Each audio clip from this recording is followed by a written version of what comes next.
ओम शांति।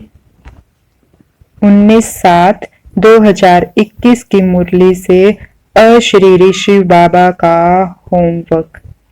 आज बाबा ने मुरली शुरू होते ही कहा, जीते जी इस शरीर से अलग हो जाओ, अशरीरी बन बाप को याद करो। इसी को कहा जाता है डेड साइलेंस।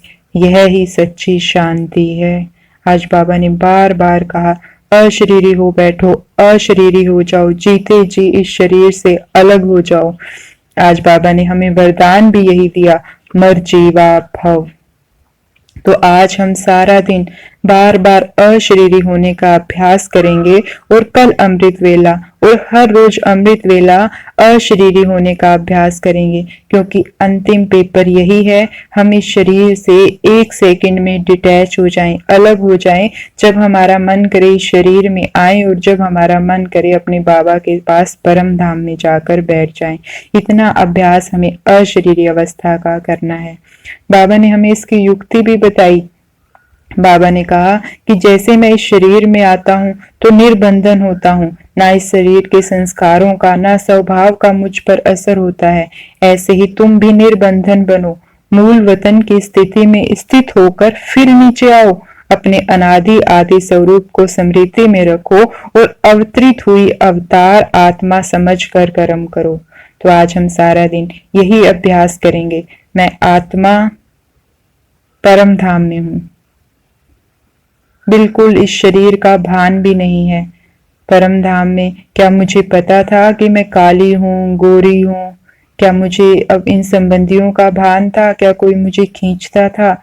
नहीं, मैं आत्मा परम धाम में एकदम चमक रही हूँ, अशरीरी, निराकार, डेड साइलेंस। कोई खिंचाव नहीं, कोई लगाव नहीं, कोई बंधन नहीं, बस मैं आत्मा,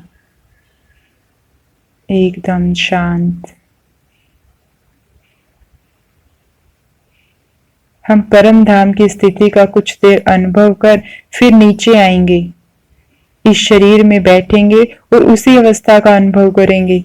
मैं चमक रही हूं, एकदम इस शरीर से अलग, ना शरीर का कोई खिंचाव, ना संबंधियों का कोई खिंचाव। मैं आत्मा अपने सीट पर बैठी हूँ, चमक रही हूँ। जब हम बार बार ऐसा अभ्यास करेंगे, मूल वतन में जाएंगे कर्म से पहले, वहां अपनी अशरीरी अवस्था का अनुभव करेंगे और फिर इस शरीर में बैठकर उसी अवस्था का अनुभव करेंगे, तो हम धीरे धीरे इस शरीर से अलग होने का अभ्यास पक्का होता जाएगा। बाबा ने कहा, अपने अनादि स्वरूप को देखकर फिर इस शरीर में आओ। तो जब मैं परम धाम में थी और मैं अब अवतार हूँ, मैं इस शरीर में अवतार हूँ, कुछ समय के लिए आई हूँ, बाबा के कार्य के लिए आई हूँ। इस संसार में सत्य धर्म की स्थापना कर फिर मुझे वापस जाना है। मैं आत्मा अवतार हूँ। जब हम बार बार अपने आप को, वैसे भी जब हम आत्माएं पहली बार परम धाम से नीचे आई थी, याद करें अपना वो पहला जन्म, पहला दिन। क्या मुझे याद था कि मैं गोरी हूँ या काली हूँ? क्या मुझे देह का भान था? नहीं। क्या मुझे संबंधी खींचते थे? नहीं। मैं अपनी शरीर अशरीरी अवस्था में ही शरीर में बैठी रहती थी। तो आज हम बार बार इस अशरीरी अवस्था का अभ्यास करेंगे। बाबा ने कहा, इस ज्ञान का फाउंडेशन मजबूत करने के लिए, 21 जन्म के लिए अपने राज्य का फाउंडेशन मजबूत करने के लिए, स्वराज्य को मजबूत करने के लिए पवित्रता का आधार जरूरी है। जितना पवित्रता का आधार मजबूत होगा, उतना ही स्वराज्य का अधिकार मजबूत होगा। तो हम चाहते हैं ये कर्मेंद्रियां मेरा कहना माने, हाथ मेरा कहना माने, पैर मेरा कहना माने, मुंह मेरी मर्जी से बोले, मन को जब मैं चाहूं जहां चाहूं वहां रोक सकूं। तो इस स्वराज्य को पाने का आधार है पवित्रता। तो आज सारा दिन बाबा ने कहा, ये ज्ञान की धारणा ही पवित्रता से हो सकती है। तो हम अपने सर्वधर्म में स्थित तो होना चाहते हैं, लेकिन मैं परम पवित्र आत्मा हूँ। एक तो आज सारा दिन मैं आत्मा हूँ, मैं आत्मा हूँ, मैं आत्मा हूँ, मैं इस शरीर से अलग हूँ, मैं अशरीरी हूँ।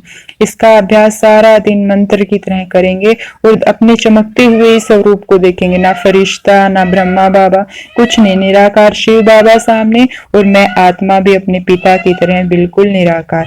फिर दूसरा, कर्म करते हुए, क्योंकि कर्म करते हुए अशरीरी अवस्था का अनुभव मुश्किल है, उसमें हम अपने पवित्र स्वरूप का अनुभव करेंगे कि बाबा से पवित्रता की किरणें आ रही है और मैं आत्मा बिल्कुल पवित्र, सब राज्य अधिकारी बन रही हूँ।